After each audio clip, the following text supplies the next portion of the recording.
JT Crowley is talking books. On the show, you'll hear from emerging talent and seasoned veterans from around the world. Hello, I'm JT Crowley, and today on my show, I have the pleasure of chatting to Bob Weatherly from Florida in the USA to talk about his book, Windows of Wonder, 8 Timeless Tales for Today and Tomorrow.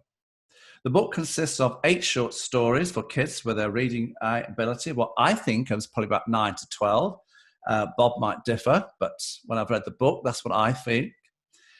And each story is an imaginary view into a different setting, all written in what Bob says as a classical style story tradition. The stories evolve around fairy tales, ancient folklore, mythology, cleverly built upon knights of the realm, damsels, monsters, alchemists, witches, horses, and cats, all for good measure. Bob Weatherly is a lifelong spiritual seeker and avid meditator for almost 4 decades. He went to Mararishi International University. He obtained a bachelor's degree in history from Longwood University, and as a former teacher and park ranger, jobs that he thoroughly enjoyed, he's now writing children's books for us all to enjoy and read. Bob has always enjoyed creating and telling stories. He's a really clever storyteller, everybody. So let's invite him onto the show to find out the backdrop, the gossip, the scandal, and all that behind the adventures of these short little stories in this book, Windows of Wonder. Bob, welcome to Talking Books. Well, thank you, John. And I just want to say hello to everybody. Good to see you. Good. Bob, you say that your book is very different and that you're a strong proponent of human potential, especially for kids, and that the so-called glue behind all of these stories is a message to 9, 12-year-olds, 13-year-olds, simply to say you can achieve things with a positive mindset. But you chose to convey this message through fairy tales, folklore, adventures. So I'm just beginning to wonder, as for you, I think this was easier for you to converse with kids by doing, writing these stories, these mythological stories to get your message across, but to get kids to enjoy reading good stories. Am I right? Oh, I think you're definitely right about that, John. I, of course, wanted anyone who reads the book, not just kids, but it can be anyone, basically. I just want them to thoroughly enjoy the book because I think the positive messages that come through in the book, they're just going to take hold as you enjoy the book and read them. And there's just going to be a lot of positivity when you do read these stories because they just flow with them. So you'll enjoy them, but they'll have the effect that I want them to have. And that is to instill a lot of positivity in your thinking and to get you to start to believe in yourself. Okay, I see where you're coming from there. Let's go through the stories without giving too much of the storyline away. When you look at the book, everybody, each story is headed up as a window. So we go from window 1 to window 8, and then is a title to that little short story. So window 1, The Magic Broom. How did that story come about? And of course, it was the young boy that had the magic. It wasn't the broom, was it? It was the boy who had the magic. So how did you build this story? How did it come about? Do you want to tell the listeners? Sure. What actually happened was I used to sweep my parents' pool, which had a large cement area surrounding it. And unfortunately, they had a lot of leaves because of the fact that they were, in the middle of a forest practically. So I used to always kind of think, oh, I'm just really tired of sweeping, this stuff. I just wish I had an instrument that would allow me to just do it in just a few seconds and be done with it. And so I got to thinking about it, and then I thought, wow, that kind of would be an interesting little story that I might want to create. And so that was the first story that I wrote in writing the whole book, in fact. I hadn't intended on writing any other stories, but I just went ahead and I composed that one.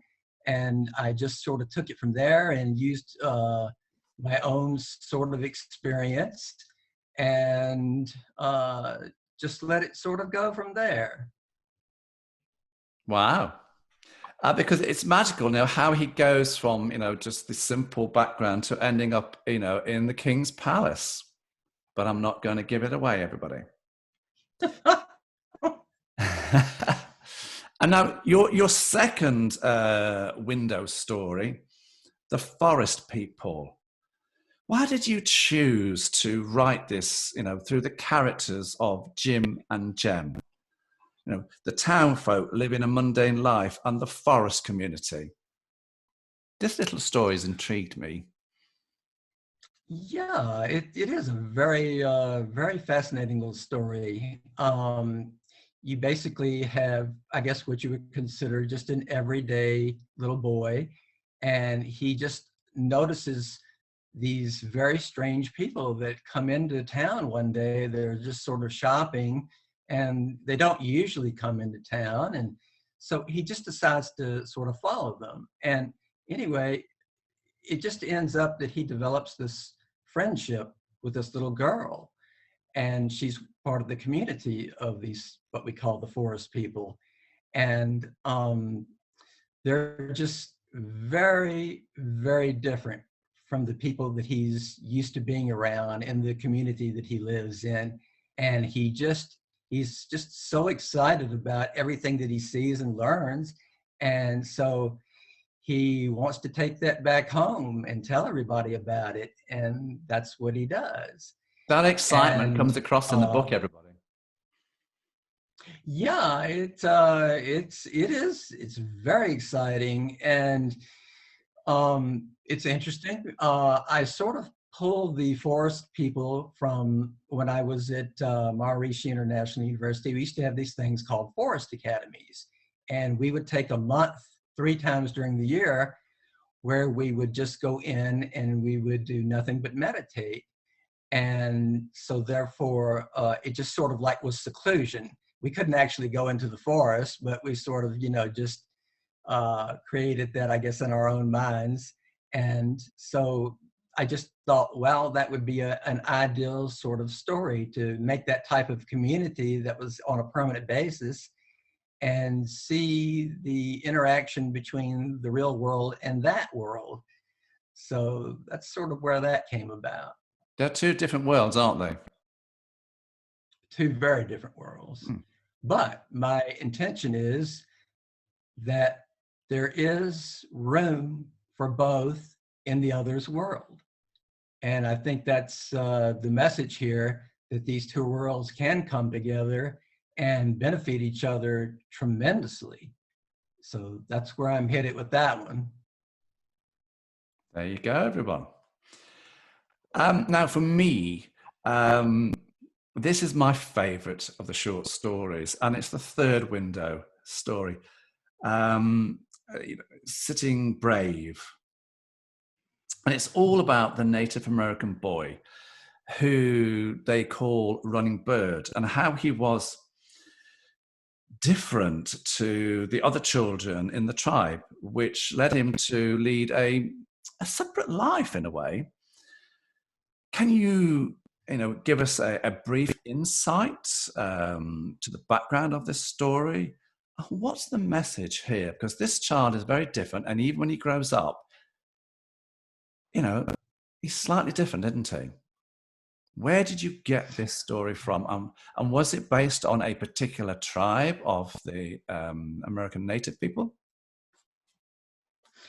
Well, I'm not going to say that it was based on any particular tribe, but a lot of your, especially in your Western Indians, you find a lot of mysticism, and they have a heavy influence of the shaman, who is what we might think of as the medicine man of the tribe, who basically is responsible for the healing of the tribe. And they are very, very important, very exalted in the tribe. Many times often more revered than the chief himself. And so this particular young brave, he was always very fascinated with these type of people. And he himself was a great athlete, but he unfortunately, apparently his body just couldn't keep up the rigors of the athleticism that was demanded by the tribe. So he sort of had to go in a different direction. And then he went ahead and he sort of followed the path, I guess you would say, of the shamans. And that's where his life turns. And then eventually he does run into some problems, because it does open up a very powerful realm of existence for him. And it wasn't one maybe that he was quite ready to handle, but he does keep working through it. It takes a while, but in the end, he'll discover that it was well worth it for him. Ah, so that's where that little story came from. But see, I have long, even when I was a child, I used to sit and watch the cowboys and Indian films, with John Wayne, and I used to love them. And of course, the Indians were always painted as the baddies, and the cowboys were always painted as the goodies. And I'm fascinated by the American native people. And that's why this little story resonated with me. And I thought, yes, I like this little story of Sitting Brave, running bird. He was, and of course I've read lots of books, and so I do understand the shamans, the spiritualists, and they were very often seen as the medical people as well, weren't they, in the societies Oh, that yes. they lived in. They were the medics, they were the spiritualists. Well, and very often and the they were leaders also would, the storytellers. oh, absolutely, and very often the leaders wouldn't go without, do things without conferring with the shaman. Is it good to go? Are the odds all right? I'm right, aren't I? Oh, yes. Yeah. I think they were just fantastic storytellers. Absolutely. So the next little window story, Daughters of the Moon, the fourth window of wonder story. Now, this is definitely mythology for me and fairy tale telling at its best, with a touch of matchmaking, I would say here, thrown in for good measure. I take it this was a sort of storyline. Is this you through and through, with witches and so forth? This is where you're coming from on this little story? I have always loved witches, just been endeared to them, I guess. Halloween, I was born on October the 28th, so I was almost a Halloween baby, in fact. So it's always been my favorite holiday. And I guess I find witches just to be, so magical. And it's like they're the most interesting of people, because most people, they sort of say, wow, it's like, how can these women do all of this, and men too? And, it's just very exciting to allow yourself to believe that magic exists. And I think one of the things that I do in my stories is I try to instill the sense that, there is magic, but there's also real magic. And we can learn that from these witches and people like that. So that's sort of where that comes from. Of course, in America, the fall it's a big event, isn't it? Oh, yes. Halloween's always been very popular here. Absolutely. I've been there, and it's absolutely wonderful to go. When you go to America, everybody, it's the fall time. You've got Halloween. The whole place just comes alive. It's absolutely stunning. So I thought, oh, I wonder where he got that story from. There you go. Now we all know. Now, the next little window of wonder story, number 5, is The Mystic Knight. And this is probably one of the longest stories, everybody, in the book. And when I read it, it immediately reminded me of King Arthur and the Round Table, Sir Lancelot, Camelot. So there's a similar vein here to Howard Pyle's stories of King Arthur and his knights, tales of bravery, romance, battle, and knighthood relating back to the 12th century in Britain. Did you love reading that, Howard Pyle's, King Arthur? And does this book sort of resonate from there, root from there? Is that where this book comes from? This little story comes from? The 12th century knighthoods? Well, I think it does to a large degree, John. I would knew tell you, it. though, that my favorite... I knew it. Very I'm insightful. right. Yay. Okay, but here's the thing. I would say that my favorite character of all was always Merlin the magician. Oh, the magician. Yeah. And, yes. And so that's what I tried to sort of emphasize in the story. In fact, I do have a wizard in there. You do? And also, there is a very unusual part of the story which involves a monastery. And this is a very different type of monastery than most monasteries, very isolated and remote. And he is sent there on a mission all about this monastery. And he discovers these monks are very, very unusual, very different than the ones he's used to dealing with. So they are sort of more like in the vein of Merlin, I would say. And that sort of grabs you very differently because you don't think about, your average everyday monks being like someone like Merlin. But that's exactly what they are. So he finds a whole new world opening up to him when he goes to this monastery. He does, doesn't he? And it's intriguing, yes. And the monks aren't quite what they seem to be, everybody. And I'm saying nothing more. If you want to find out more, do you know what? Go and buy the book and read it. Now, I think this is the next little window to wonder story, Cosmic Cat's Tale. And I think the character Cal is you. And this is you telling everybody about a cat story from when you were a boy. I'm right, aren't I? Oh, yes. I'm just the consummate cat lover. And I've had so many black cats, it's beyond belief.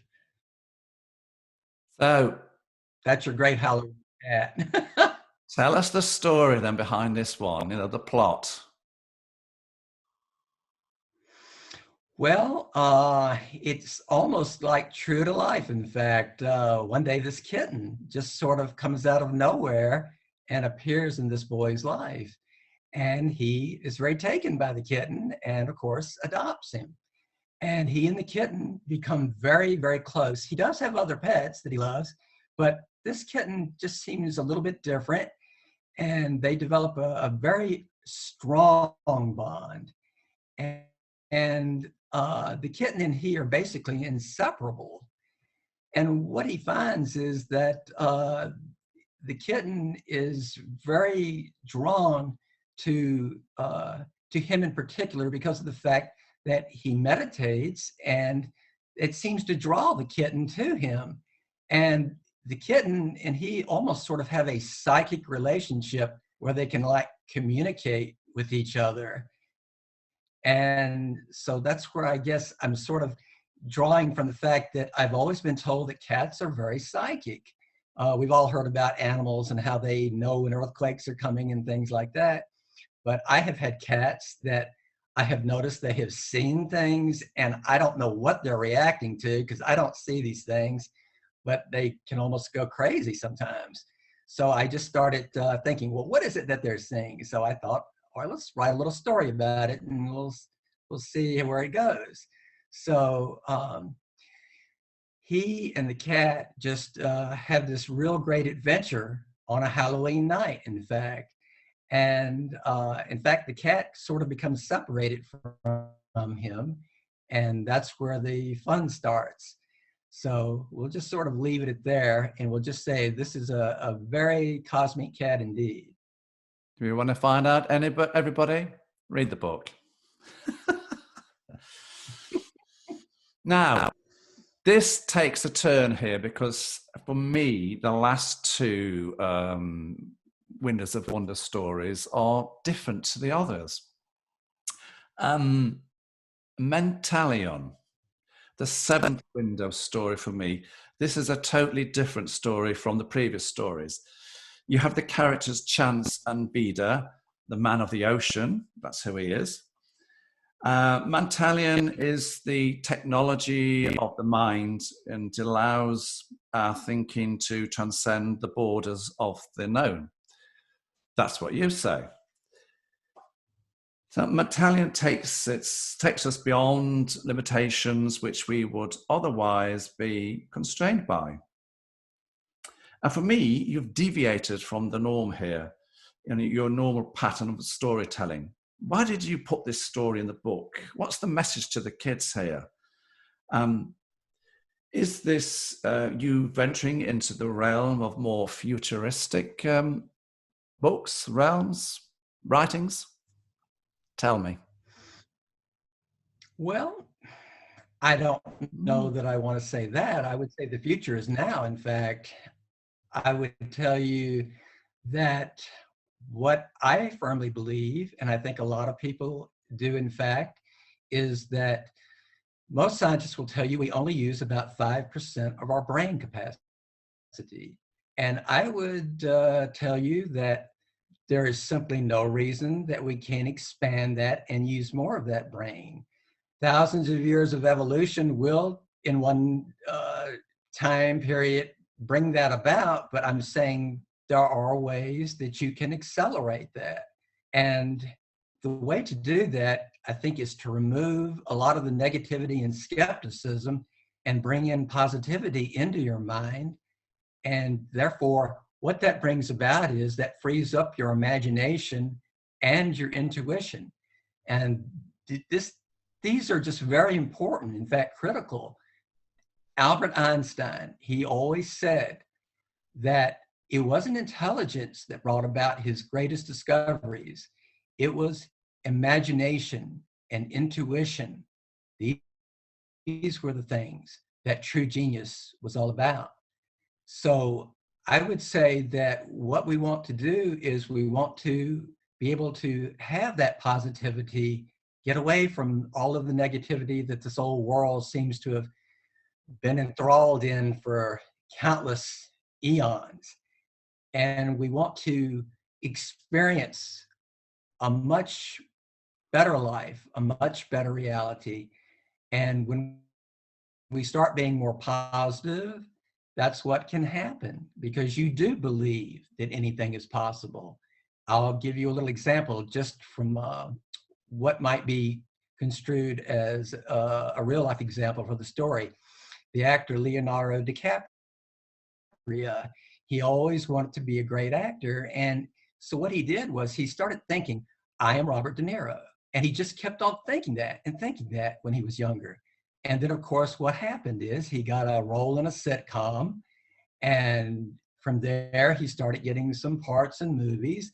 And before too long, I think he got one of the greatest parts of all time in one of the biggest movies of all time, if not the biggest, Titanic.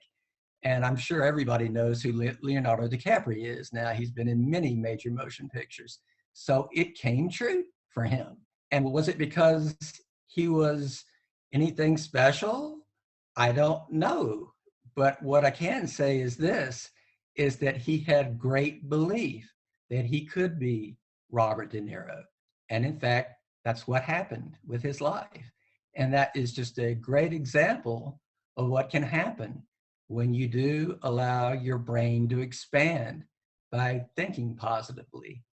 So that's where I sort of want to go with this story. And I think the alien influence is just sort of letting us know this is where these aliens are already, and they're trying to impart that to us.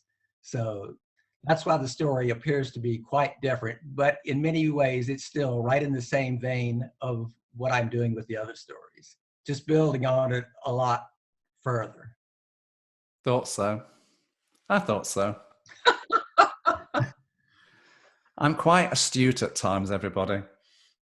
I want to now go to your last little story, your Window of Wonder story, number 8, The Seeker, the 8th window story. How did you come up with this storyline and the character Timothy, and the stones?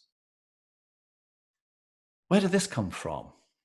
Again, it's slightly different to the first few books, and I'm just intrigued here. You've got me stumped on this one. Where did this one come from? It seems to have landed from nowhere, as far as I could see. Well, in many ways, I guess it did. When I was beginning my adolescence, my brother, he came home from college during Christmas, and he had this book by this Tibetan Lama.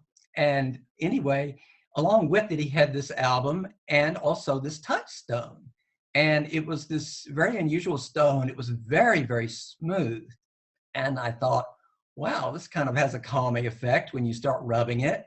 It's, not like any other stone I've touched. And I always sort of kept that in mind. And from there, I developed sort of an interest in, things like the Tibetan lamas and these type of people, these mystics. And it was really funny.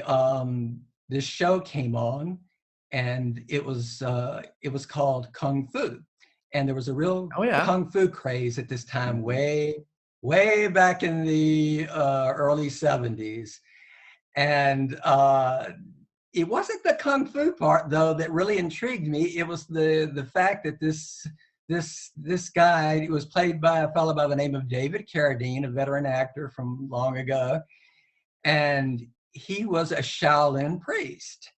So anyway, he was sort of like a monk, you would say. And he grew up in this very mystic tradition. So along with learning Kung Fu, he also learned how things like meditation and a lot of mind discipline. So that really, really intrigued me. And I thought, wow, that's who I want to be. I want to be Kwai Chang Caine. Because when I was an adolescent, I was going through a very difficult time. And I was very introverted and not doing well in school. And it just wasn't going well for me at all. And I was having a lot of problems being ostracized by kids at school. And it just seemed like everybody had turned against me.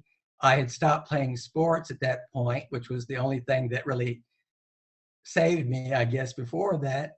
And so anyway, he just seemed like a sewed together individual. Nothing fazed him. And I thought, well, that would just be great. And I remember there was one episode where he was in prison, and one of the Chinese mine workers was telling the sheriff, he said, "Don't you know you can't hold this man? A Shaolin priest can walk through walls."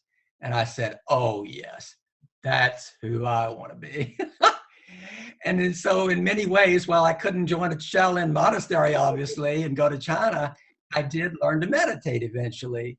So I did sort of become Kwai Chang Caine. And that's sort of the beginnings of that story. That's where this story comes from. Yes, we have our young scholar, and he sort of discovers this stone, and it just takes him from there. We'll leave it at that. We'll leave it at that. Because guess what, folks? You want to find out more about the story? Go and get the book. like most of the podcasts that I do, Bob, this is about giving people a flavor of what your book is about. It's not about giving them the total insight to everything, because that would just spoil the plot. Well, I know all the stories, so why should I go and buy it? Which brings me to the point is, where can people go and get your book? Well, they can order it online through Author House. And if they would prefer, of course, they can go to Amazon as well. It's in either ebook format, which of course is just tremendously inexpensive, so anybody can afford it. And you can also get it in hardback. And I would tell you this, I drew the cover for the hardback book, and it's very compelling, and it's really wonderful to be able to read. But it is more expensive, of course. So if you just want the stories, get the ebook. Anybody can afford them. They're that inexpensive. There you go, everyone. What's in the pipeline for Bob Weatherly with regards to writing? Are there any books coming down the line? Well, yes. I have some health issues that I've been working through. So once I sort of, I guess, feel more energetic and back in the saddle, I fully intend on writing a couple of more storybooks. Kids' Very books similar, or I adults? guess. These will be, well, I know I do sort of gear these books for kids and adolescents, but I would say that much like Harry Potter, they can be read by adults and enjoyed by them, and they will benefit from them too. I mean, look at me. I'm 63 years old, and I want to be JT Rowling. So it's never too late. I would say you can be inspired and uplifted by these books no matter what age you are. But I do put a big emphasis on children because they are our future. And I just think any parent, they should be extremely excited to have their kids read this book. It's going to do wonders for them because, like I say, this is real magic, and it will have an effect on them. With all the damsels, the witches, the alchemist, the knights. That's right. You'll get the read of a lifetime while doing Absolutely.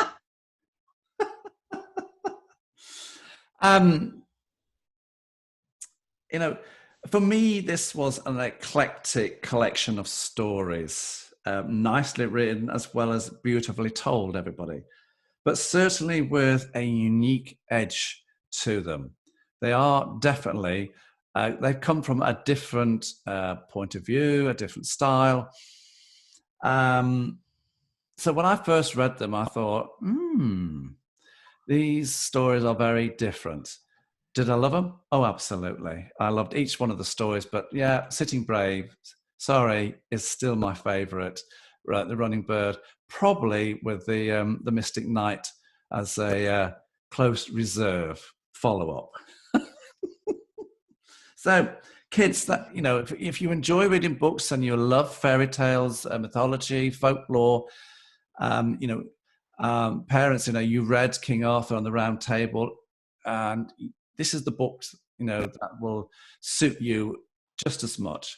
So I simply say, go and give Bob Weatherly a read, enjoy his books, and see where he comes from with all his quirky stories. I think quirky is the precise and correct word here, because they're quirky, they're original, they're unique with an intriguing point of view.